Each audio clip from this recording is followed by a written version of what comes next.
10:08, so let's convene this budget briefing. First of all, let me welcome the presence of our good Vice President. Good morning, Madam Vice President, and of course to the team of the Office of the Vice President. Magandang umaga po sa inyo lahat. Welcome to the Senate. With that, I will let me acknowledge the presence of our esteemed senators, Senator Erwin Tulfo, Senator Bongo, Senator Amy Marcos, Senator Lauren Legarda. And let me direct the committee secretary to acknowledge our resource persons. Thank you, Mr. Chair. Good morning.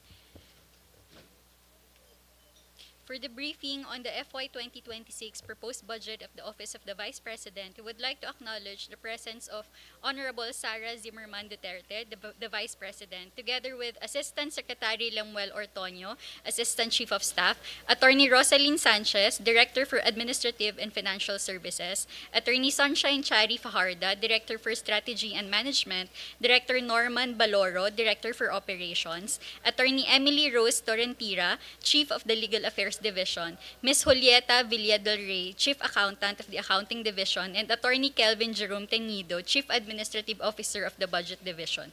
The DBM will be represented by Assistant Director Lulu Vispo, and COA is currently represented by Mr. Fahad bin Abdul Malik Tumawis. Thank you, Mr. Chair.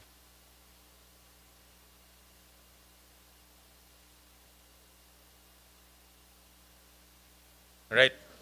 Thank you, ComSec. And with that, we would recognize the Office of the Vice President to present their budget.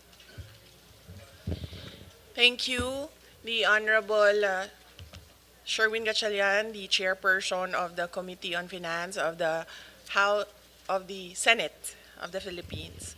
Assalamualaikum, warahmatullahi wabarakatuh. Madayaw, mayong adlaw, kaninyong tanan. Magandang araw sa inyong lahat. The Office of the Vice President stands resolutely as a people's institution. Despite challenges, nothing has so far been insurmountable enough to take OVP off its track, derail its course, or completely incapacitate the institution and stop it from serving the interests of the people. The establishment of 10 OVP satellite offices and an extension office in Tondo, Manila has been pivotal in bringing the national government closer to underserved communities across the country with timely and significant government interventions. These offices enhance the efficiency and effectiveness of OVP services, ensuring that help reaches those who need it most. We request the Secretariat to play the AVP presentation prepared by the office.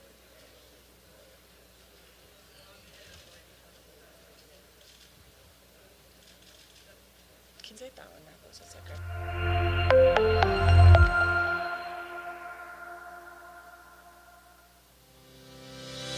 Behind every milestone are the stories of countless Filipinos whose lives have been touched by the Office of the Vice President. We are committed to bringing tangible change directly to those who need it most. Recognizing that peace is built on hope and opportunity, the OVP made the strategic decision to bring its Pagbabago program to Patikul Sulu, a former battleground. Mahirap talaga noon. Nakaranas kami sobra. Pati yung naghanap buhay, sobra talaga ang naranasan namin. Pero iba na ngayon. Maganda na yung sitwasyon natin ngayon. Nakabalik na kami dito. By providing students with the tools they need to succeed, the OVP empowers them with a sense of dignity, inspiring them to learn and giving them a renewed sense of hope for their education and their future. The Pagbabago campaign is a two-pronged investment in our future. We have distributed over 400,000 bags and planted close to 1 million trees across the country. Our operational excellence and financial discipline ensure every peso counts. The women of Barangay Adia received a 150,000 peso grant and generated a remarkable profit of 102,000 pesos in just 4 months.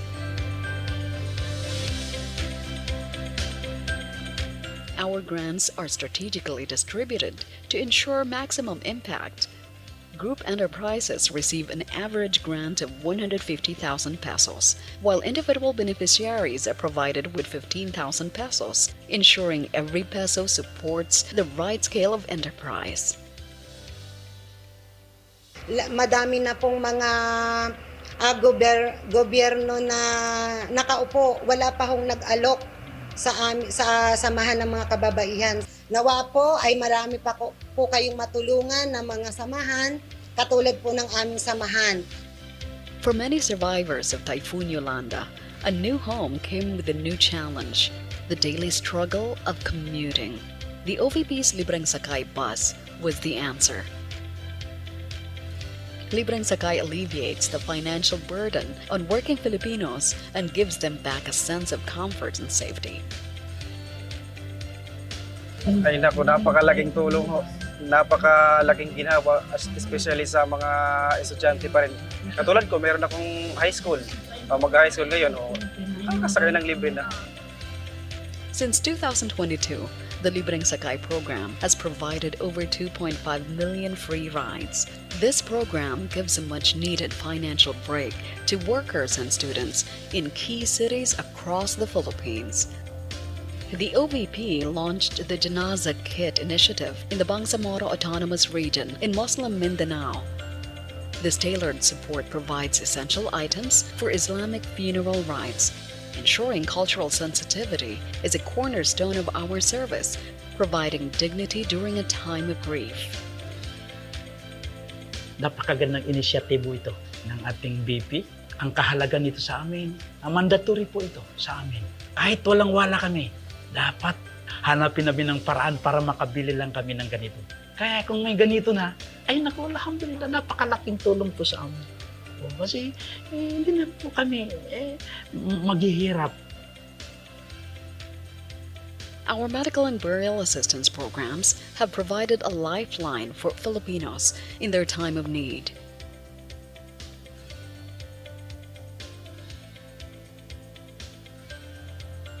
Our presence on the ground is a promise to the people, ensuring vital services are delivered directly where they are needed. The OVP's Disaster Operations Center has assisted over 369,831 families in their most vulnerable moments. We complement local response teams in mobilizing resources to save lives and rebuild communities. Our focus is on quality and impact. The You Can Be VP program mentors our future leaders. The Kalusugan food truck delivers hot meals to frontliners.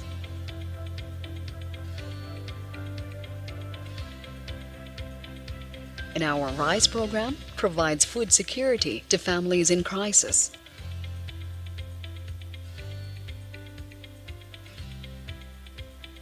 These achievements are not ours alone. We work hand in hand with government agencies, LGUs, NGOs, and the private sector, leveraging resources for a broader, more sustainable impact. Our commitment is embodied by our 10 satellite offices, strategically located across the archipelago, ensuring that Filipinos in remote areas receive timely and accessible services. The Office of the Vice President remains steadfast in its mission to serve, to uplift, and to empower every Filipino.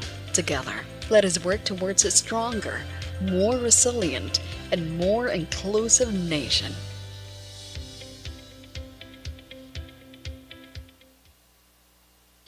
The successful delivery of OVP service was fueled by the courage of the men and women of the office, courage to be committed public servants working to ensure that all Filipinos experience government regardless of their proximity to the capital. Our 2026 budget proposal builds on the outcomes of the previous year, addressing the significant budget reduction we faced while envisioning a path forward through fiscal discipline and strategic partnerships. I will now proceed to discuss the highlights of the 2026 proposed budget of the Office of the Vice President.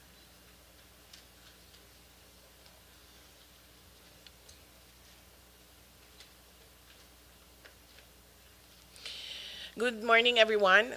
Presenting the highlights and salient features of the OVP budget under fiscal year 2026 National Expenditure Program, or the NEP. The Department of Budget and Management has recommended a budget of 902,895,000 for fiscal year 2026 vis-a-vis the 942,038,000 of the proposal of the Office of the Vice President. The amount recommended is 21.33 higher than the fiscal year 2025 budget as appropriated. The proposed budget will cover personal services or PS, maintenance and operating expenses or MOOE, and capital outlay. For the PS, the recommended budget for fiscal year 2026 is 212,538,000, which is 23.54% of the total budget. The amount is higher by 12.14% than the fiscal year 2025 PS level. Personal services cover salaries, benefits, and allowances of 162 filled positions.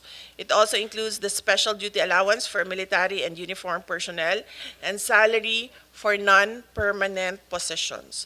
The total proposed PS budget, including retirement and life insurance premiums or RLIP, is 212,538,000.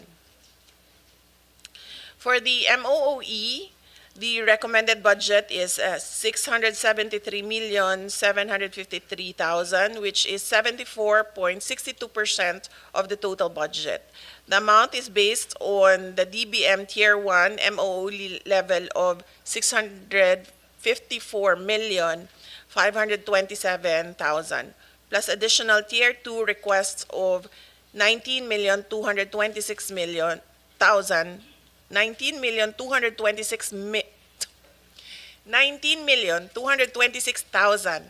for the information and communication technology or ICT related expenses in line with the DICT endorsed Information Systems Strategic Plan or ISSP.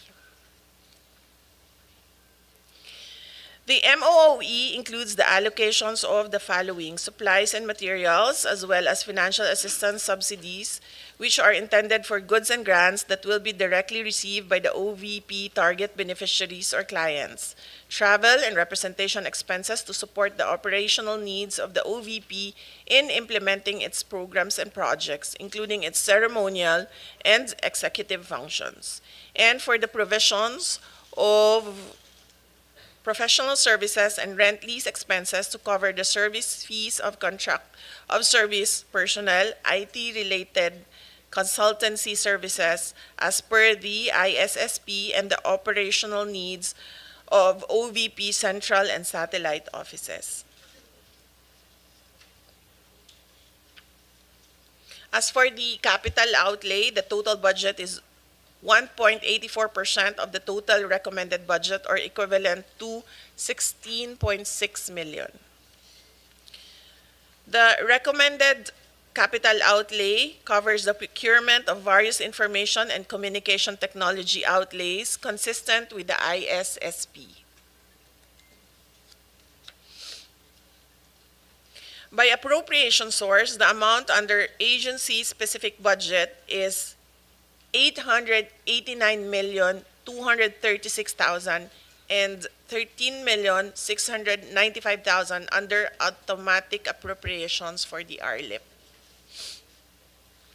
Of the total amount of 902,895,000 under the fiscal year 2026 National Expenditure Program, 275,183,000 or 30.5% is allotted for various goods and grants under socio-economic programs of the OVP, which will directly benefit Filipinos. This excludes the logistics and other costs which are necessary to implement the programs. This is presenting the comparative budget of the OVP from 2020 to 2025 under the GAA and 2026 under the NEP. So in 2020, the budget was 708,019,000. In 2021, the budget was 908,790,000. In 2022, the budget was 713,408,000. In 2023, the budget was 2,356,614,000. And in 2024, the budget was 1,885,462,000. In 2025, the budget was 744,146,000. And currently, for 2026, under the NEP, it's 902,895,000. So this is the chart, the graph of the comparative budget. Prior to fiscal year 2023, the OVP's budget ranged from 700 to 900 million, and it was only in fiscal year 2023 and 2024 that the budget exceeded 1 billion pesos, primarily due to increased allocations for financial assistance and subsidy to support the provision of medical and burial assistance. For fiscal year 2025, the OVP budget returned to its pre-2023 levels with 744,015,000 allocated for 2025.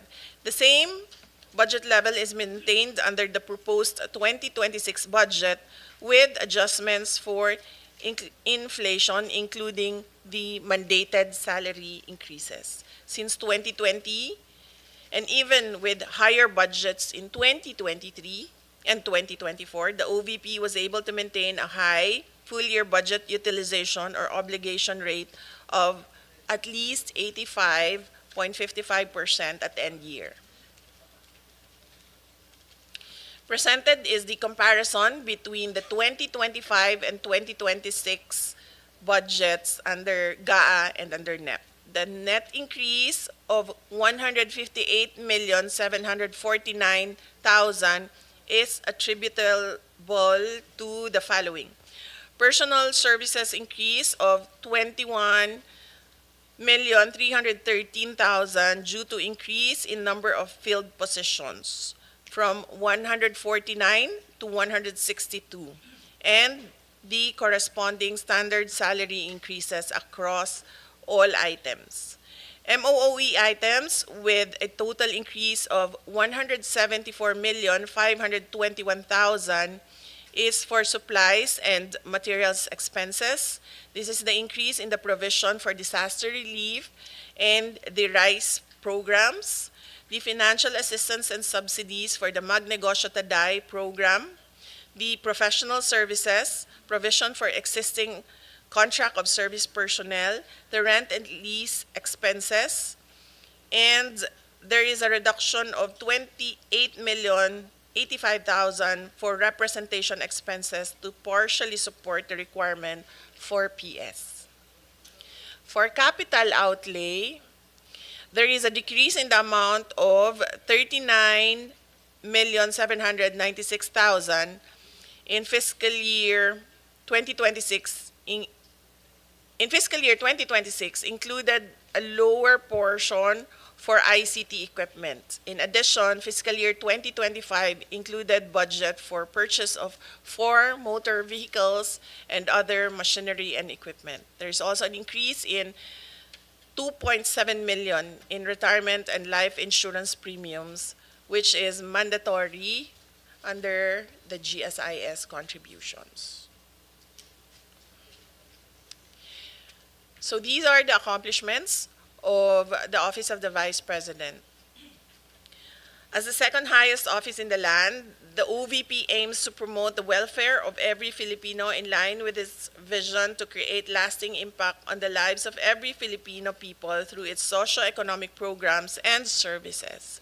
Since 2022, the OVP has implemented the following programs: the Pagbabago, A Million Learners and Trees campaign, the disaster response operations, relief for indigents and individuals in crisis and emergencies, or RICE, You Can Be VP, Libreng Sakay, Kalusugan Food Trucks and Pansarap, Magnegosyo Taday, and the medical and burial assistance. The OVP programs are implemented in the central office and through 10 satellite offices and 1 extension office, which continue to operate in key areas in Luzon, Visayas, and Mindanao to provide Filipinos with immediate access to the services provided by the Office of the Vice President. In Luzon, we have the Cagayan Valley Satellite Office located in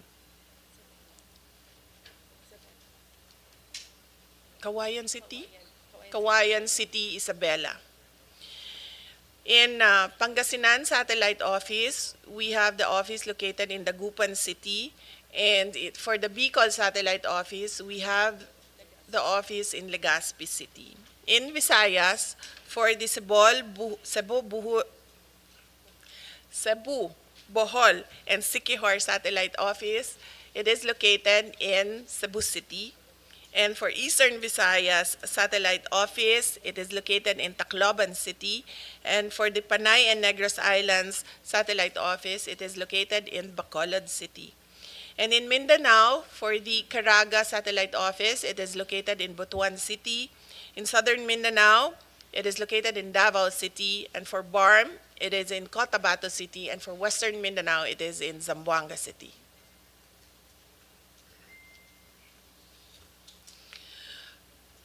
For fiscal year 2024, the OVP had a target of 1,013,620 beneficiaries for all the programs, and a total of 1,780,079 individuals and groups were served. The high performance was achieved with the help of 470 strategic partnerships that were established with government agencies, civil society organizations, medical institutions, and other external stakeholders. Likewise, the OVP successfully implemented 99% of all planned projects and achieved a high average satisfaction rating of 98% for its services, including the requests acted upon within the standard processing time. Finally, the office completed a total of 490 engagements with partners and stakeholders.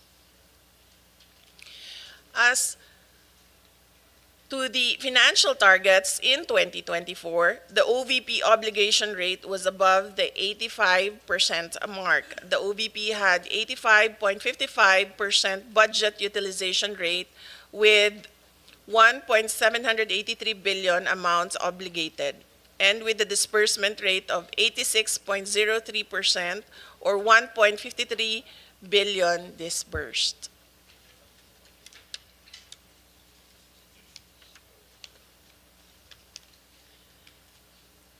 For fiscal year 2025, the OVP has continued the implementation of its flagship programs designed to provide the Filipino people with access to basic social services, with a target of 1,047,935 beneficiaries for the year, a total of 595,757 individuals, or 57% of the target, were served across all OVP programs and services during the semester.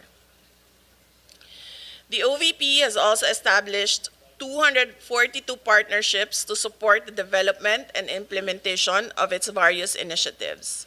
Notably, the OVP successfully implemented 100% of planned projects encompassing activities such as social preparation, technical assistance, and program implementation.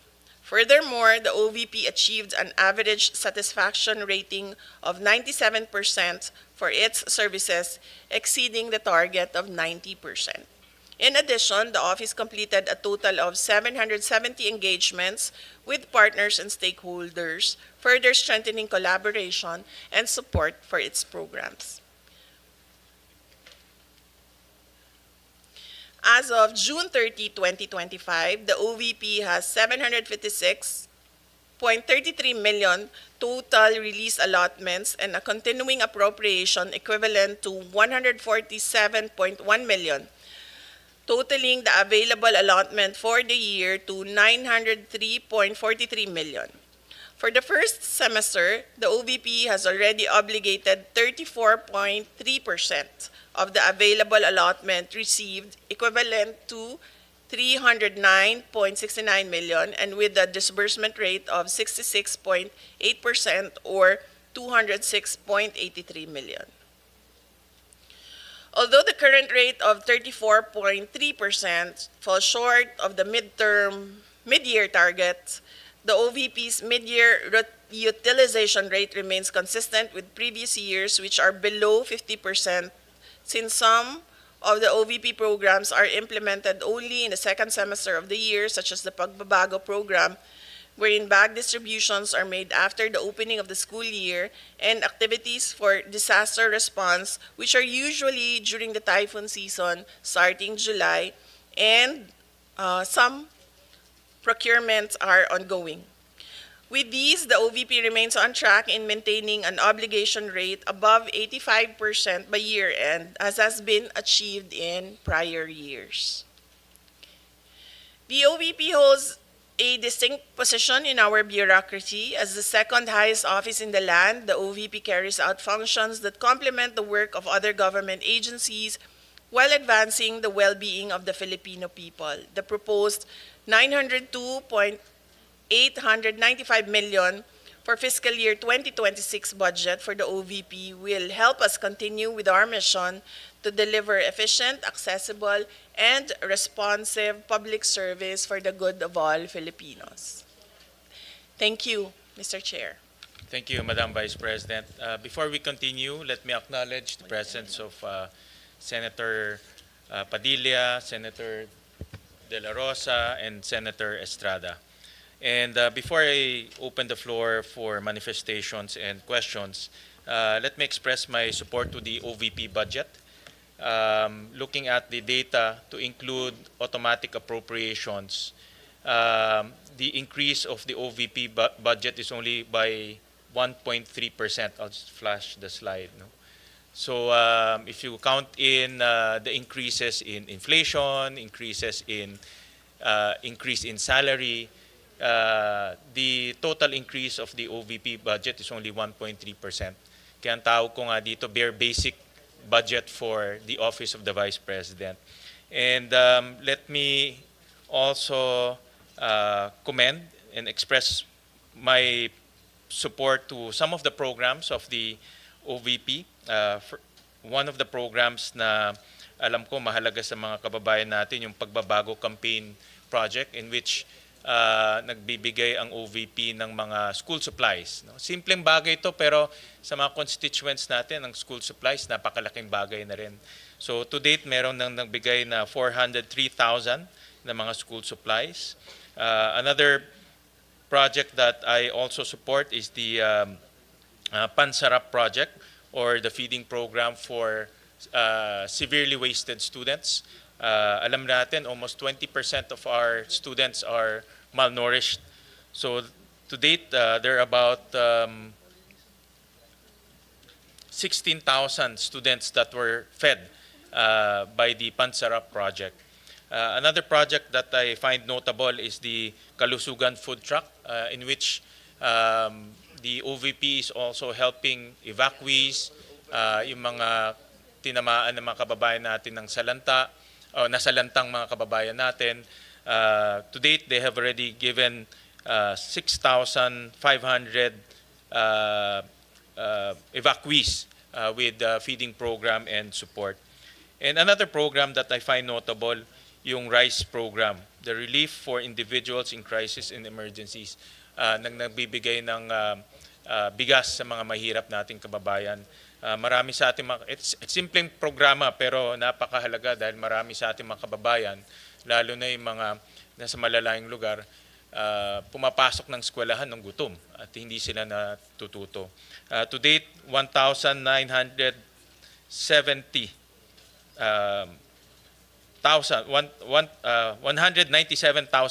beneficiaries ang nabigay na ng rice program ng ating butihing Vice Presidente kasama ang kanyang mga kasamahan sa OVP. Alam ko marami pang mga programa pero ito yung mga programa na para sa akin ay may kaugnayan sa edukasyon at ang edukasyon ay isa sa mga mahalaga na advokasya natin at ang ating Vice President bilang dating kalihim ng Department of Education, alam niya yung mga pangangailangan ng ating mga mag-aaral at mga estudyante. So I support all of these programs. So with that, we'll open the floor for manifestations. We'll start off with Senator Erwin Tulfo, who was here ahead of time. Thank you, Mr. Chair. My question now is, I noticed that from 942 million, binawasan po ito in-slash ng 902.8 million na lamang, nawala po yung 39.143 million. Ang tanong ko po ngayon, Mr. Chair, ano po mga proyekto o programa na maapektuhan po nito, ito pong slash po ng 39.143 million, Mr. Chair?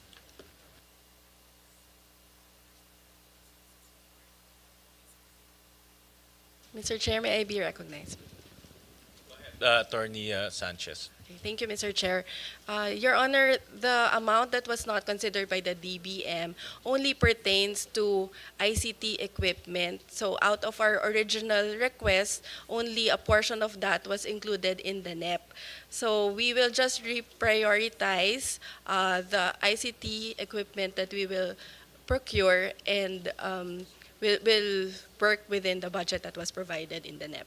So, Mr. Chair, nabawasan po ito parang para sa ICT po ninyo. So, saan ho na manggagaling ngayon yung kailangan ninyong purchase for this purpose, Mr. Chair?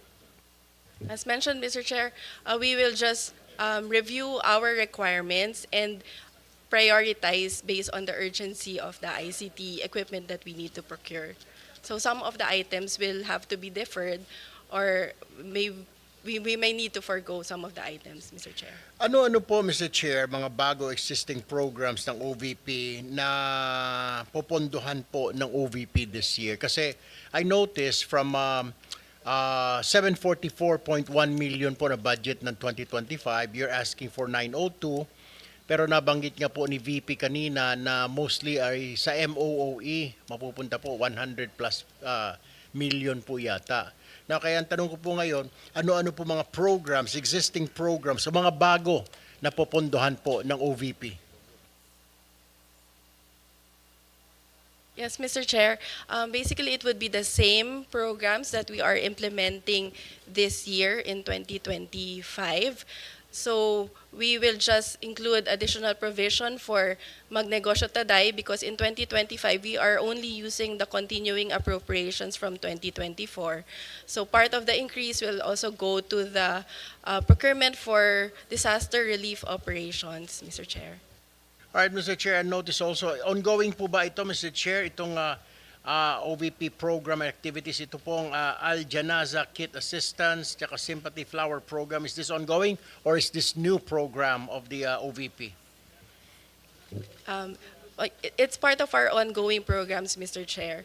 It used to be part of our medical and burial assistance program, but we are running it as a separate program now because instead of giving monetary grants, we provide a kit, Al-Janaza kit, Mr. Chair. Mr. Chair, I just noticed, kasi po, like I have an office at Zamba Sultan, Zamboanga City. Yung mga kababayan po nating Muslim, pag may burial po, hindi naman po sila gumagamit na ataol, kundi naghihiram na lang po ng sasakyan, which I provided my office there in Zamba Sultan, Zamboanga City. Halos everyday po, hinihiram po ng mga kapatid nating Muslim para maisakay po yung bangkay, para mailibing. Pero maganda pong programa itong Al-Janaza Kit Assistance and Sympathy Flower Program.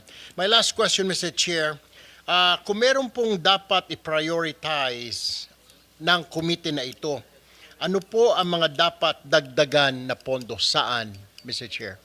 Ms. Sanchez, before you respond, let me recognize the presence of our Majority Leader, Senator Zubiri. Yes, Mr. Chair, that would be the disaster relief operations. Since that is the second highest requested but assistance from the Office of the Vice President after the medical and burial assistance. That's all from me, Mr. Chair. Thank you po. Thank you, Senator Tulfo. Next will be Senator Go. Mr. Chairman, Yes. before we recognize the other members of the Senate, I know many of you just want to make manifestations. We have parliamentary courtesy here when usually in my how many budgets that I've handled, I've been to almost 23 budgets already. Pag bisita po ng Office of the Vice President and President, we give them parliamentary courtesy, and usually their budgets, and in this case, the budget of the Vice President is already a lean and mean budget. Hindi, wala na pong dagdag, kawawa nga, di ba po, Mr. President? So maybe we can afford them the courtesy that we can approve the budget, of course, after the manifestations on the part of the leadership of the Senate. We'd like to extend that courtesy to the Office of the Vice President. Yes, Uh, Mr. Chair, also on Mr. the part Chair. of the minority, Senator we Marcos, also would like to be associated with the motion of the majority leader. Senator Marcos. That was my question, Mr. Chair. Is that a motion that we therefore endorse the budget of the Vice President from the subcommittee to the Mother Committee of Finance? Well, let's give the members an opportunity to give their manifestations. No, That's fine, All right. but may I make that motion and hold it in abeyance Yes. until everyone has you can do it at the manifested? end Thank after you. the manifestations. Mr. Chair, before I have to attend to a caucus upstairs, I would just like to manifest that I support po the budget of the OVP. As a matter of fact, kung po pwede po sana pag-aralan natin, review, yung binawas po na 39 million, baka pwede pong ibalik ulit. Because maganda naman po yung mga programa na ilatag po ng OVP. Thank you, Mr. Chair. Thank you, Senator Tulfo. Next is Senator Go. Salamat, Mr. Chair. I also hope we could accord parliamentary courtesy to the Vice President and approve her office budget swiftly. Mr. Chair, distinguished colleagues, and to Vice President Sara Duterte, good day. Mr. Chair, I just want to express my strong support for the proposed budget of the Office of the Vice President for 2026. As a proud Dabawenyo, I have witnessed firsthand the remarkable work of the Vice President when she was still the mayor of Davao City, and when she became Vice President, and I sincerely believe Vice President Duterte's initiatives have been instrumental in helping this government uplift lives and promote the welfare of all Filipinos. Tiwala po ako sa ating Vice Presidente at sigurado po ako na nagagamit po ang pondo ng bayan sa tama. Sa totoo lamang po, matagal po ako nagtrabaho kay former President Duterte at naabutan ko po nung siya po ay naging vice mayor ng Davao, si Vice President Sara. Kung stricto po si dating mayor, dating Pangulong Duterte sa panggobyerno, mas stricto po si VP Sara. At alam ko pong magagamit talaga ang pondo para sa pantulong sa ating mga kababayan, kesa naman po napupunta lang sa flood control, naggatasan po ng ilang mapagsamantala. Sa mga nakaraang taon, nagkaroon ng OVP na mga programang nagbibigay ng tunay na benepisyo sa ating mga mamamayan.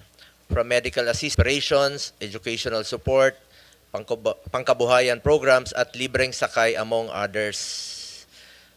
Sa totoo lamang po itong libreng sakay ay atin rin po itong sinusuportahan in my own small way po. The Medical and Burial Assistance Program has assisted more than 187,000 beneficiaries when it was still given funding. In 2024, the OVP was able to distribute more than 144,000 to individuals in need. The Magnegosyo Taday program has given entrepreneurial opportunities such as livelihood assistance and training programs to various marginalized individuals and groups. The OVP has always stood ready to assist during disaster relief operations, having able to provide relief goods to disaster-stricken areas and assist more than 200,000 individuals. Nakikita ko rin po ito dahil ako mismo, umiikot rin po ako sa mga tinatamaan po ng bagyo. The OVP also has the Libreng Sakay program which has served over 1 million passengers in Metro Manila, Bacolod, Cebu, and Davao. Ito po yung nabanggit ko kanina na atin pong sinusuportahan. For this year, 2025, we push to restore the funding. For the record lang po, Madam Vice President, meron lang po akong ibabanggitin sa inyo. For this year, ibig sabihin ito po yung last year na budget deliberation.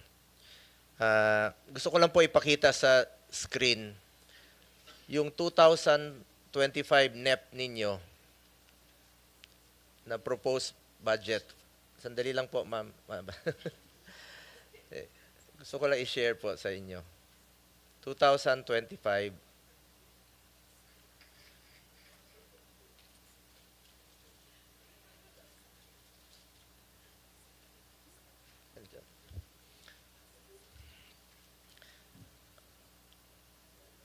Hindi, yung 2000 NEP. Saan na yan? Ayun. Yung 2025 na NEP ninyo, yun po yung proposed budget ninyo for this year sa 2025. Pagdating po rito, after the GAB, ibig sabihin, after dumaan po sa lower house, ginawa pong 733 million. So, ibig po sabihin na nabawasan po pagdating dito sa Senado. Ito po yung sa 2025.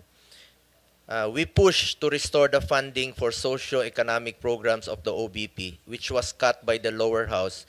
Dahil alam natin na malaking tulong po ito sa mahalagang programa po ng OVP na may direktang benepisyo sa ating mga kababayan. From the proposed 2 billion in the NEP, the OVP only received 733 million in the 2025 GAA. Hindi po napondohan at binawasan po ang pondo sa mga programa na pangtulong po sa ating mga kababayan. In fact, I wrote a letter to then Finance Chair Senator Grace po to restore funding for the OVP. Nakakalungkot lang po na hindi ito napagbigyan. Majority rules dito at minsan po'y small bycam po ang nagdi-decide. Marami po sanang matutulungan ito kung na-approve po itong budget. Ma'am, ayan po yung sulat ko for yung last year po. Sa totoo lang po, inihalal po ang Vice President hindi lamang para umupo sa pwesto at maging spare tire. Inihalal po siya para maging working Vice President para maglingkod at tumugon sa pangangailangan ng ating mga kababayan. That is why for next year, I urge the Senate to support the budget of the OVP in full. Napakaliit po ng increase. 1% lang po. Pero alam naman natin na marami pong matutulungan. Kung pwede lang po, Mr. Chair, kung allowed po ito, bawasan po ang budget ko sa opisina sa Senado. Kahit konti, ilagay na lang po sa OVP. Mr. Chair, lahat tayo na sa gobyerno, public servants, we are meant to serve the Filipino people. Basic mandate po ang tumulong, lalo na po sa mga nangailangan ng social services. Nakikita ko po yan, mahaba po ang pila sa kanya mga satellite office. We must further empower and help BP's office to respond to the needs of the Filipino people, especially the marginalized sector. Muli, nais ko pong ipahayag ang aking suporta para sa budget ng OVP. Alang-alang na lang po sa mga kababayan nating mahirap, let's support her to be a working Vice President. Maraming salamat po. Maraming salamat, Senator Go. Next is Senator Marcos. Yes, karangalan at ligaya ko na makasama sa ibang mga project na ito. Kaya alam ko na talagang magaganda at tulong sa ating mga mamamayan ang ginagawa ng OVP. Bilyon-bilyon ang naririnig nating na hinahatid na tinatawag na basura doon sa flood control. Kung tutuusin, wala pang 1 bilyon ang hinihingi ng OVP. Barya lang po ito, ibigay na po natin, dagdagan pa. At dahil dito, nagmotion na po ako na sana ipasa na natin at i-endorso na sa malaking komite. So, Mr. Chairman, if I may. So, there was a motion duly seconded by Senator Amy Marcos. I made that motion earlier. of course, with the amendment that yung budget daw ni Senator Bongo, idagdag natin sa OVP. Kasi siya na mismo nag-offer, Mr. President. So, you can make that amendment in the budget para madagdagan sila. I so move, Mr. Chairman. Second motion, Mr. Chairman. Senator Padilla, do you have any manifestation? Before I act on that, I know that you have my manifestation. Maraming salamat po. Sinusundan ko na po ang sinambit ni Senator Marcos at si About Senator Senate- Zubiri. Yeah, thank you. Senator Estrada, before I act on the motion, Well, first of all, I Second. fully support the budget of the Office of the Vice President. And then I would like to associate myself again with the statement of Senator Bongo. Total naman, meron nagsabi ni isang senador na malaki insertion natin. Ibigay na natin sa Office of the Vice President para maging working Vice President siya. thank you for that manifestation. There's a motion made by our Majority Leader and Senator Marcos, duly seconded by Senator Bato, Senator Padilla, Senator Estrada. Is there any objection? Hearing none, the budget of the Office of the Vice President is now deemed submitted for plenary's consideration. So, congratulations. Thank you very Thank much, you, Madam Vice Mr. President. Chair, and thank you, members of the Senate. Maraming salamat. Thank you. This Salamat. budget briefing is hereby suspended.